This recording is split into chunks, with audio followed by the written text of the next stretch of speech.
Dear Mama, you have so many questions, but not enough answers.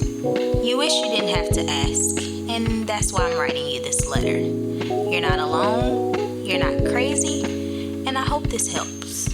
I see you because I am you. Sincerely, Mama. Hey, Mama, hey. We are back with another episode of Sincerely Mama. We are talking about surviving postpartum. But we don't want to just survive.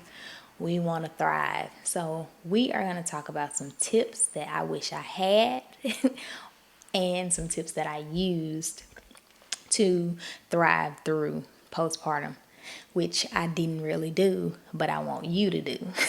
So, you have taken all of the birth classes. You have done all the research to prepare for the baby.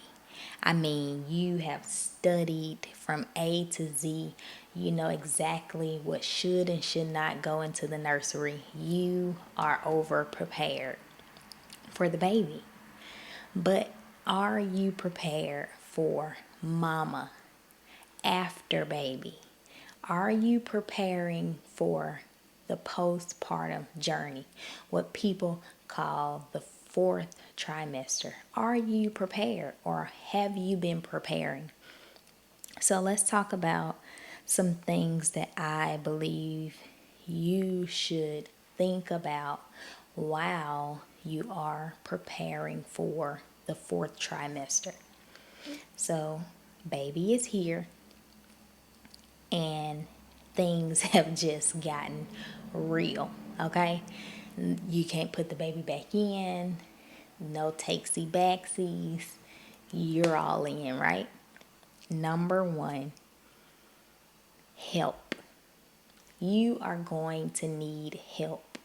I know you already have put on your supermom cap and cape, and you are ready to do everything by yourself. But let me save you years of stress and time. Put the cape down. Throw it away. Throw the cape away. Okay? You need help. You are going to need help from your spouse, from your partner, from your family, your friends, a postpartum doula. Look into hiring a postpartum doula. I wish I would have done that, because you are going to need help. That is just the bottom line. You're going to need help. You have just delivered a baby. You're going to be tired. Your mind is going to be different. So, as much help as you can have will be best. So, while we're talking about help, the second thing that I think is a good idea is meal prep. So, if you don't have any help that is gonna, prepare the meals while you are there, it is a good idea to prepare the meals beforehand. So, my first postpartum experience, I did this. I did prepare meals, I froze them, and things were well. And I also had a couple of ladies from the church to start a meal train for me. And so I can't remember if it was every week or every couple of days, but someone bought us a meal. And during the time of my first postpartum experience, my husband was deployed. He left a week after my son was born. And so I needed all the help that I could get. Thankfully, my cousin was with me, and I'm so grateful for her, and I'm really grateful for the group of ladies in my church group that set up a meal train for me. So, preparing meals, so figuring out how you are going to get food in your belly. Because you're going to make sure the baby gets fed. But the first thing that I know I forgot was to eat. My cousin kept telling me, you have to eat. So that's number two. Number 3 is real rest. Yes, you are gonna need to get some real rest. Again, especially if this is your first child, you are transitioning into motherhood, something you've never experienced before. And even if this isn't your first child, it's still something you haven't experienced before, going from 1 to 2, 2 to 3, 3 to 4, whatever it is. It's a new experience. And so you are going to need some rest as much as possible, as much as you can. You are going to need to rest.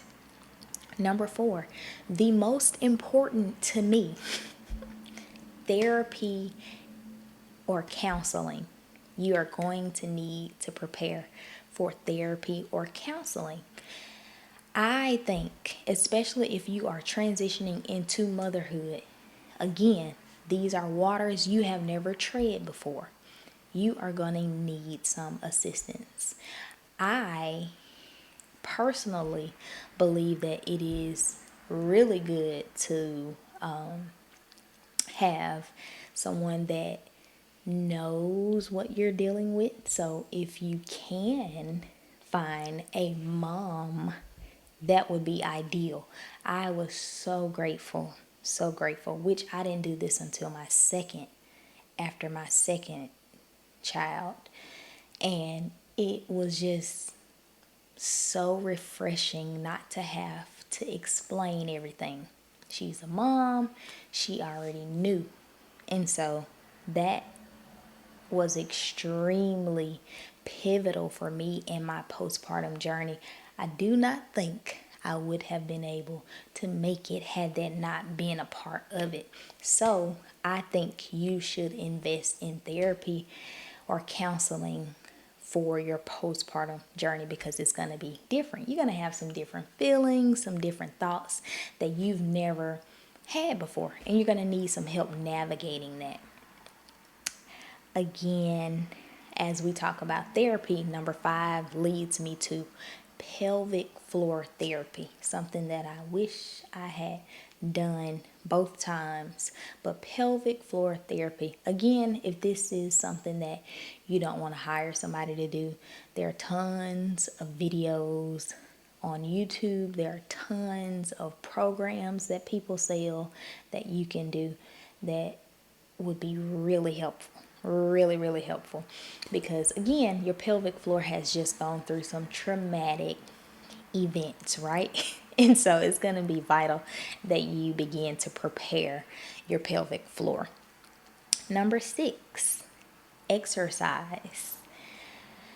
For me, exercise, especially after my first pregnancy, after my first postpartum, I'm sorry, I'm getting tongue-tied here, but after my first postpartum experience, exercise was amazing. It was revitalizing. It really helped me have an amazing postpartum journey. My first experience was great. I worked out all the time, like 5 to 6 times a week. I was running all the time. I really believe that's where my clarity of mind came from. It was vital. The second time around, I did not have that desire. I love fitness, love exercising. I led classes, did all of that. But I did not have the desire to move my body. But moving your body is going to be great for your mental health and for your physical health when it's time. So, of course, consult your doctor or your midwife and see if it's time for you to do so. But exercise is going to be great for your health overall. As we talk about health, that leads me to number 7, vitamins. So again, the first time around, and as I'm talking about this, I'm thinking about how I don't know how I allowed the second child syndrome stereotype deals get me. I hate stereotypes, and I attempt to make sure that they are not real in my life. And I don't know, the first time, again, I continued my prenatal pills and my vitamins, different vitamins, but the second time around, I don't know what I was doing. The last thing I was thinking about was some vitamins. But you are going to want to continue your prenatal vitamins. Again, consult your doctor. I am not a doctor, only in my mind and in my spirit. I believe that I'm a doctor. I've always wanted to put Dr. Jackie everywhere, but I'm not a doctor. So you are going to have to consult your doctor or your midwife first. But these are just suggestions. So things that I take now. Sea moss. Again, do your own research. Follow your own convictions.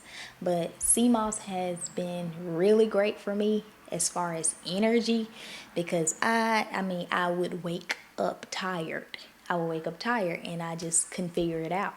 But sea moss has been really great for me.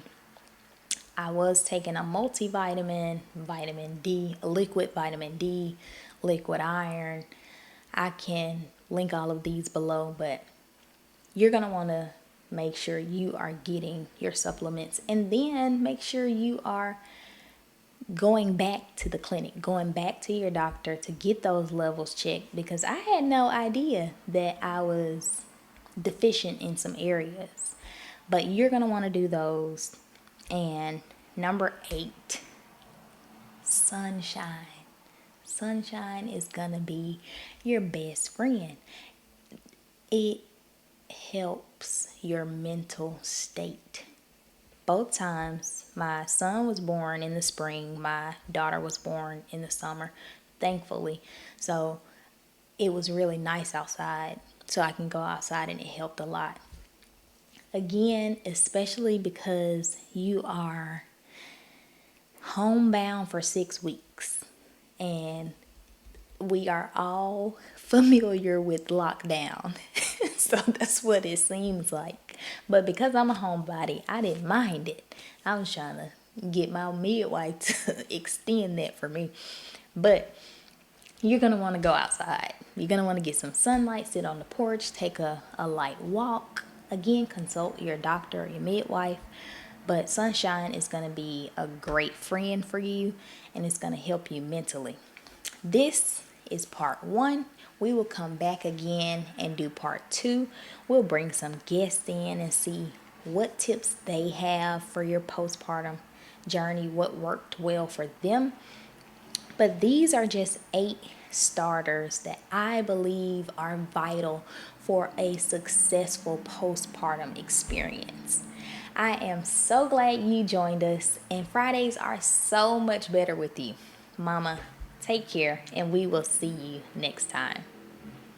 Sincerely, Mama.